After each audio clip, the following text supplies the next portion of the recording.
Good news para po sa mga mahihilig kumuha ng mga PSA online. So makukuha na po natin ito sa LBC branch na pinakamalapit sa ating pong mga lugar. So ito pong good news na ito ay para lang po sa second choice. So pwede pa rin po natin ito ipa-deliver or di kaya ay pwedeng i-pick up natin ito sa mga LBC na malalapit sa ating pong lugar.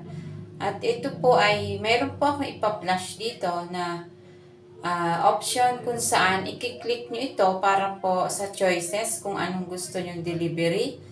So, ayun nga po, yung unang-una ay pwede nyo siya ipa-deliver ng door-to-door sa inyong pong mga bahay. At pangalawa po ay pwede nyo na po siyang ma-pick up sa mga LBC sa inyong malapit na mga lugar or branch ng LBC. So, ayan po, tingnan po natin. Ipa-flash ko po ito para po mas malinaw sa inyo. So, ayan po, ayan. At para po sa inyong kaalaman, ayan po ay maganda at good news para po sa atin. Yun lang po. Thank you for watching.